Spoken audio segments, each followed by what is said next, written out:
अपनी शादी की बात सुनकर दिव्या फट पड़ी। कहने लगी, क्या एक बार मेरी जिंदगी बर्बाद करके आप सबको तसल्ली नहीं हुई जो फिर से अरे छोड़ दो ना मुझे मेरे हाल पर। आखिर उसकी इस हालत की जिम्मेदार भी तो वही थे। बिना जांच पड़ताल किए सिर्फ लड़के वालों की हैसियत देखकर उन्होंने अपनी इकलौती बेटी को उस हैवान के संग बांध दिया। यह भी ना सोचा कि आखिर क्यों इतने पैसे वाले लोगों के साधारण परिवार की लड़की से अपने बेटे की शादी करना चाहते हैं। जरा सोचते कि कहीं दिव्या के दिल में कोई और तो नहीं बसा है। वैसे दबे मुँह ही पर कितनी बार दिव्या ने बताना चाहा कि वह अक्षत से प्यार करती है, लेकिन शायद उसके माता पिता यह बात जानना ही नहीं चाहते थे। अक्षत और दिव्या एक ही कॉलेज में पढ़ते थे, दोनों अंतिम वर्ष के छात्र थे। जब कभी अक्षत दिव्या के संग दिख जाता, नूतन उसे ऐसे घूरकर देखती कि बेचैन सहम उठता। कभी उसकी हिम्मत ही नहीं हुई यह बताने की कि वह दिव्या से प्यार करता है, पर मन ही मन दिव्या की ही माला जपता रहता था और दिव्या भी उसी के सपने देखती रहती थी। नीलेश अच्छा लड़का तो है ही, उसकी हैसियत भी हमसे ऊपर है।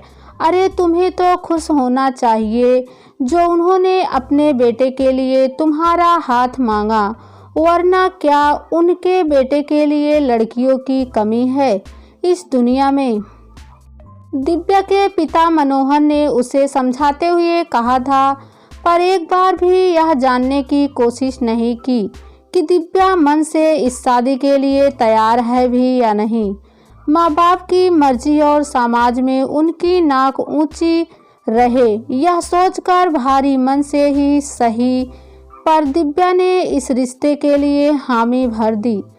वह कभी नहीं चाहेगी कि उसके कारण उसके माता पिता दुखी हो। कहने को तो लड़के वाले बहुत पैसे वाले थे, लेकिन फिर भी उन्होंने मुहमांग दहेज पाया। अब हमारी एक ही तो बेटी है, हमारे बाद जो भी है सब उसका ही है, तो फिर क्या हर्ज है अभी दे या बाद में। यह सोचकर मनोहर और नूतन उनकी हर डिमांड पूरी करते रहे, पर उनमें तो संतोष नाम की ही चीज नहीं थी। अपने नाते रिश्तेदार को वह यह कहते अघाते नहीं थे कि उनकी बेटी इतने बड़े घर में ब्याह रही है। लोग भी सुनकर कहते कि भाई मनोहर ने तो इतने बड़े घर में अपनी बेटी का ब्याह कर गंगा नहा ली। दिल पर पत्थर रख दिव्या भी अपने प्यार को भुलाकर ससुराल चल पड़ी। विदाई के वक्त उसने देखा एक कोने में खड़ा अक्षत अपने आंसू पोंछ रहा था। ससुराल पहुंचने पर नववधू का बहुत स्वागत हुआ। छुई मुई सी घूंघट काढ़े हर दुल्हन की तरह वह भी अपने पति का इंतजार कर रही थी। वह आया तो दिव्या का दिल धड़का और फिर संभला भी, लेकिन सोचिए जरा क्या बीती होगी उस लड़की पर जिसकी सुहागरात पर उसका पति यह बोले कि वह उसके साथ संबंध बनाने में सक्षम नहीं है और वह इस बात के लिए उसे माफ कर दे। सुनकर धक्क रह गया दिव्या का कलेजा।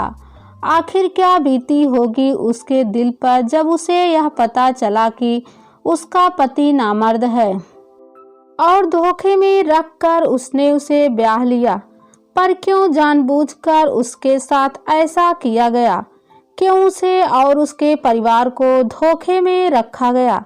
ये सवाल जब उसने अपने पति से पूछे तो कोई जवाब ना देकर वह कमरे से बाहर चला गया। दिव्या की पूरी रात सिसकते सिसकते ही बीती। उसकी सुहागरात एक काली रात बनकर रह गई। सुबह नहा धोकर उसने अपने बड़ों को प्रणाम किया और जो भी बाकी बची रस्में थी उन्हें निभाया। उसने सोचा कि रात वाली बात वह अपनी सास को बताए और पूछे कि क्यों उसके जीवन के साथ खिलवाड़ किया गया, लेकिन उसकी जबान ही नहीं खुली यह कहने को।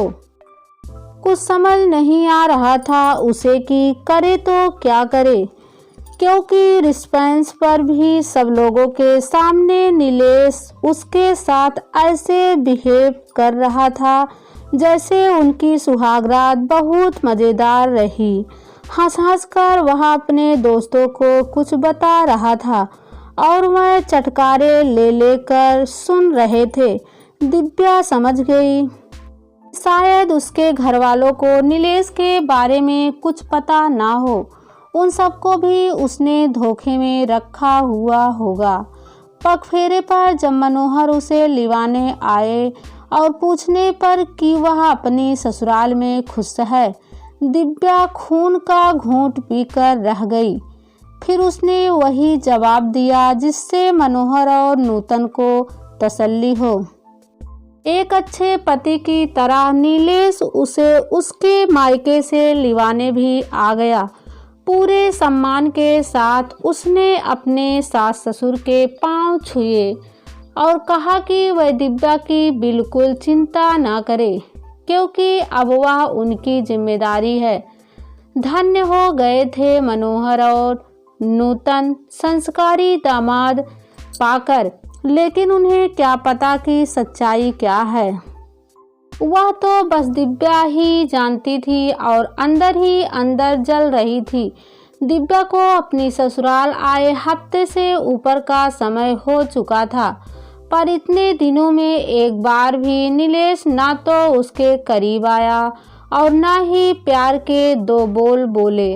हैरान थी वह कि आखिर उसके साथ हो क्या रहा है और वह चुप क्यों है, बता क्यों नहीं देती सबको कि नीलेश ने उसके साथ धोखा किया है। लेकिन किससे कहे और क्या कहे, सोचकर वह चुप हो जाती। एक रात नींद में ही दिव्या को लगा कि कोई उसके पीछे सोया है, शायद नीलेश है उसे लगा, लेकिन जिस तरह से वह इंसान उसके शरीर पर अपना हाथ फिरा रहा था उसे शंका हुई। जब उसने लाइट जलाकर देखा तो स्तंभ रह गई, क्योंकि वहाँ नीलेश नहीं बल्कि उसका पिता था, जो आधे कपड़ों में उसके बेड पर पड़ा उसे गंदी नज़रों से घूर रहा था। आप यहाँ मेरे कमरे में क्या कर रहे हैं पिताजी, कहकर वह अपने कपड़े ठीक करने लगी। लेकिन जरा उसका ढीठापन तो देखो, उसने तो दिव्या को खींचकर अपनी बाहों में भर लिया और उसके साथ जबरदस्ती करने की कोशिश करने लगा। दिव्या को अपनी ही आंखों पर विश्वास नहीं हो रहा था कि उसका ससुर ही उसके साथ, मैं आपकी बहू हूँ, फिर कैसे आप मेरे साथ, वह डर के मारे हकलाते हुए बोली। बहू ठहाके मारकर हंसते हुए वह बोला, क्या तुम्हें पता नहीं है, तुम्हें मुझसे ही वारिस पैदा करना है और इसलिए ही तो हम तुम्हें इस घर में बहू बनाकर लाए हैं। सुनकर दिव्या को लगा जैसे किसी ने उसके कानों में पिघला शीशा डाल दिया हो। वह कहने लगी, यह कैसी पागलों सी बातें कर रहे हैं आप, क्या शर्मो हया बेच खाई है। पर वह कहाँ कुछ सुनने समझने वाला था। फिर उसने दिव्या के ऊपर झपटा मारा, लेकिन उसने अपने आप को उस दरिंदे से बचाने के लिए जैसे ही दरवाज़ा खोला, सामने ही नीलेश और उसकी माँ खड़े मिले। घबराकर वह अपनी सास से लिपट गई और रोते हुए कहने लगी कि कैसे उसके ससुर उसके साथ ज़बरदस्ती करना चाह रहे हैं, उसे बचा ले। बहुत हो चुका यह चूहे बिल्ली का खेल, कान खोल कर सुन लो तुम कि ये सब जो हो रहा है ना, वह सब हमारी मर्जी से ही हो रहा है और हम तुम्हें इसी वास्ते इस घर में बहू बनाकर लाए हैं। ज़्यादा फड़फड़ाओ मत और जो हो रहा है होने दो। अपनी सास के मुंह से भी ऐसी बात सुनकर दिव्या का दिमाग घूम गया। उसे लगा वह बेहोश होकर गिर पड़ेगी। फिर अपने आप को संभालते हुए उसने कहा, तो क्या आपको भी मुझ पर है कि आपका बेटा? हाँ, और इसलिए तो तुम जैसी साधारण लड़की को हमने इस घर में स्थान दिया, वरना लड़कियों की कमी थी क्या हमारे बेटे के लिए? पर मैं ही क्यों यह बात हमें बताई ये क्यों नहीं गई कि ये सारी बातें शादी के पहले क्यों धोखे में रखा आप सबने हमें? बताइए बताइए ना। चीखते हुए दिव्या कहने लगी, आप लोगों को क्या लगता है मैं यह सब चुपचाप सहती रहूंगी? नहीं बताऊंगी सबको तुम सबकी असलियत। तमस क्या कहा असलियत बताएंगी? किसे? अपने बाप को जो दिल का मरीज है। सोच, अगर तेरे बाप को कुछ हो गया तो फिर तेरी माँ का क्या होगा? कहाँ जाएगी वह तुझे लेकर? दुनिया को तो हम बताएंगे कि कैसे आते ही तुमने घर के मर्दों पर डोर डालने शुरू कर दिए, और जब चोरी पकड़ी गई तो उल्टे हम पर ही दोष मढ़ रही है। दिव्या के बाल खींचते हुए नीलेश कहने लगा, तुमने क्या सोचा कि तुम मुझे पसंद आ गई थी, इसलिए हमने तुम्हारे घर रिश्ता भिजवाया था? देख, करना तो तुम्हें वही पड़ेगा जो हम चाहेंगे, वरना बात अधूरी छोड़कर उसने उसे उसके कमरे से बाहर निकाल दिया। पूरी रात दिव्या ने बालकनी में रोते हुए बिताई। सुबह फिर उसकी सास कहने लगी, देखो बहू, जो हो रहा है होने दो। क्या फर्क पड़ता है कि तुम किससे रिश्ता बना रही हो और किससे नहीं? आखिर हम तो तुम्हें वारिस जनने के लिए इस घर में बहू बनाकर लाए हैं ना। इस घर और घर के लोगों से घृणा होने लगी थी दिव्या को, और अब एक ही सहारा था उसके पास, उसके ननद और नंदोई। अब वही थे जो उसे इस नर्क से आज़ाद करा सकते थे। लेकिन जब उनके मुंह से भी उसने वही बातें सुनी तो उसके होश उड़ गए। वह समझ गई कि उसकी शादी एक साजिश के तहत हुई है। 3 महीने हो चुके थे उसकी शादी को। इन 3 महीनों में एक दिन भी ऐसा नहीं गया जब दिव्या ने आंसू न बहाए हो। उसका ससुर जिस तरह से उसे गिद्ध दृष्टि से देखता था, वह सिहर उठती थी। किसी तरह अब तक वह अपने आप को उस दरिंदे से बचाई थी। इस बीच जब भी मनोहर अपनी बेटी को लिवाने आते तो वे लोग यह कहकर उसे जाने से रोक देते कि अब उसके बिना यह घर नहीं चल सकता। उनके कहने का मतलब था कि वे लोग दिव्या को बहुत प्यार करते हैं, इसलिए उसे कहीं जाने नहीं देना चाहते हैं। मन ही मन खुशी से झूम उठते मनोहर, यह सोचकर कि उनकी बेटी का उस घर में कितना सम्मान हो रहा है। लेकिन असलियत से वह वाकिफ नहीं थे कि उनकी बेटी के साथ इस घर में क्या क्या हो रहा है। दिव्या भी अपने पिता के स्वास्थ्य के साथ कोई समझौता नहीं करना चाहती थी, इसलिए चुप थी। लेकिन उस रात तो हद हो गई जब उसे उसके ससुर के साथ एक कमरे में बंद कर दिया गया। वह चिल्लाती रही पर किसी ने दरवाजा नहीं खोला। क्या करती बेचारी? उठाकर फूलदान उस दरिंदे के सिर पर दे मारा, और जब उसके चिल्लाने की आवाज़ों से वह सब कमरे में आए तो वह सबकी नज़रें बचाकर घर से भाग निकली। अपनी बेटी को यो अचानक अकेले और बदहवास अवस्था में देखकर मनोहर और नूतन हैरान रह गए। फिर जब उन्हें पूरी बात का पता चली तो जैसे उनके पैरों तले की जमीन ही खिसक गई। अनान फनान में वह अपनी बेटी की ससुराल पहुंच गए और जब उन्होंने उनसे अपनी बेटी के जुल्मों का हिसाब मांगा और कहा कि क्यों उन्होंने उन्हें धोखे में रखा, तो वह उल्टे कहने लगे कि ऐसी कोई बात नहीं, उन्होंने ही अपनी पागल बेटी को उनके बेटे के पल्ले बांध दिया। धोखा तो उनके साथ हुआ है। अच्छा तो फिर ठीक है, आप अपने बेटे की जांच करवाए कि वह नपुंसक है या नहीं, और मैं भी अपनी बेटी की दिमाग जांच करवाता हूँ। फिर तो दूध का दूध और पानी का पानी हो जाएगा ना। तुम लोग क्या समझते कि हम चुप बैठ जाएंगे? इस भ्रम में मत रहना। तुम सबने अब तक मेरी शालीनता देखी है, पर अब मैं तुम्हें दिखाऊंगा कि मैं क्या कर सकता हूँ, चाहे दुनिया की सबसे बड़ी से बड़ी अदालत तक ही क्यों ना जाना पड़े हमें, पर छोड़ूंगा नहीं तुम सबको। तो जेल होगी ही, और तुम्हारा बाप, उसे तो फांसी ना दिलवाई मैंने तो मेरा भी नाम मनोहर नहीं। बोलते बोलते मनोहर का चेहरा क्रोध से लाल हो गया।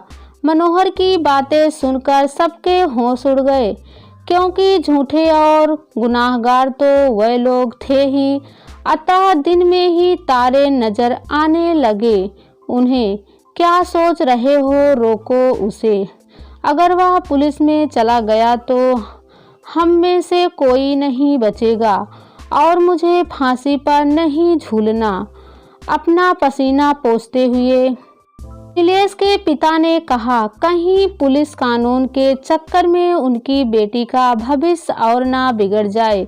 यह सोचकर मनोहर को भी यही सही लगा, लेकिन उन्होंने उनके सामने यह शर्त रखी कि नीलेश दिब्या को जल्द से जल्द तलाक देकर उसे आज़ाद कर दे, मरता क्या ना करता। बगैर किसी शर्त के नीलेश ने तलाक के पेपर साइन कर दिए। पहली सुनवाई में ही फैसला हो गया। वहां से तो दिब्या आज़ाद हो गई, लेकिन एक अवसाद से घिर गई। जिंदगी पर से उसका विश्वास उठ गया। पूरा दिन बस अंधेरे कमरे में पड़ी रहती, न ठीक से कुछ खाती न पीती, और ना ही किसी से मिलती जुलती। कहीं बेटी की कुछ कर ना ले, यह सोच सोचकर मनोहर और नूतन की जान सूखती रहती। बेटी की इस हालत का दोषी वह खुद को ही मानने लगे थे। कुछ समझ नहीं आ रहा था कि उन्हें कि क्या करे, जो फिर उससे दिब्या पहले की तरह हंसने खिलखिलाने लगे, अपनी जिंदगी से उसे प्यार हो जाए। दिब्या बेटा देखो तो कौन आया है, उसकी माँ ने लाइट ऑन करते हुए कहा, तो उसने नजरें उठाकर देखा, पर उसकी आंखें चौंधिया गई। हमेशा अंधेरे में रहने और एकाएक लाइट आंखों पर पड़ने के कारण उसे सही से कुछ नहीं दिख रहा था, पर जब उसने गौर से देखा तो देखती रह गई। अच्छा थाले से उसके मुंह से निकला। नूतन और मनोहर जानते थे कि कभी दिब्या और अच्छत एक दूसरे से प्यार करते थे, पर कह नहीं पाए। शायद उन्हें बोलने का मौका ही नहीं दिया, और खुद ही वह उसकी जिंदगी का फैसला कर बैठे। लेकिन अब अच्छत ही उसकी बेटी के होठों पर मुस्कान बिखेर सकता था। वही है जो जिंदगी भर दिब्या का साथ निभा सकता है। यह सोचकर उन्होंने अच्छत को उसके सामने लाकर खड़ा कर दिया। धीरे धीरे अच्छत उसे पुरानी बातें, कॉलेज के दिनों की याद दिलाने लगा, पर दिब्या थी कि बस शून्य में ही देखे जा रही थी। आखिर तुम्हारी क्या गलती है दिब्या, जो तुमने अपने आप को इस काल कोठरी में बंद कर रखा है? तो मैं क्या करूं अच्छत, क्या करूं मैंने तो वही किया ना जो मेरे मम्मी पापा ने चाहा। फिर क्या मिला मुझे? अपने आंसू पोंछते हुए दिब्या कहने लगी। दिब्या एक डर आ गया है तुम्हारे अंदर। उस डर को तुम्हें बाहर निकालना होगा। क्या तुम्हें अपने माता पिता की फिक्र नहीं है कि उन पर क्या बीतती होगी तुम्हारी ऐसी हालत देखकर? अरे उन्होंने तो तुम्हारा भला ही चाहा था। अपने लिए, अपने माता पिता के लिए तुम्हें इस गंधाते अंधेरे से निकलना ही होगा। दिव्या अक्षत की बातों का कुछ कुछ असर होने लगा था दिव्या पर। कहने लगी, हम अपनी खुशियाँ, अपनी पहचान, अपना सम्मान दूसरों से मांगने लगते हैं। ऐसा क्यों होता है अक्षत? क्योंकि हमें अपनी शक्ति का एहसास नहीं होता। अपनी आंखें खोलकर देखो गौर से, तुम्हारे सामने तुम्हारी मंजिल है। अक्षत की बातों ने उसे नज़र उठाकर देखने पर मजबूर कर दिया, जैसे वह कह रहा हो कि दिव्या, आज भी मैं उसी राह पर खड़ा हूँ, तुम्हारा इंतजार कर रहा हूँ जहाँ तुम मुझे छोड़कर चली गई थी। बस तुम्हारी हाँ की देर है दिव्या। फिर देखो कैसे मैं तुम्हारी जिंदगी खुशियों से भर दूंगा। अक्षत के सीने से लग दिव्या बिलख बिलख कर रो पड़ी, जैसे सालों का गुब्बार निकल रहा हो उसकी आंखों से बहकर। अक्षत ने भी उसे रोने दिया ताकि उसके सारे दुख दर्द उन आंसुओं के सहारे बाहर निकल जाए और वह अपने डरवाने अतीत से बाहर निकल सके।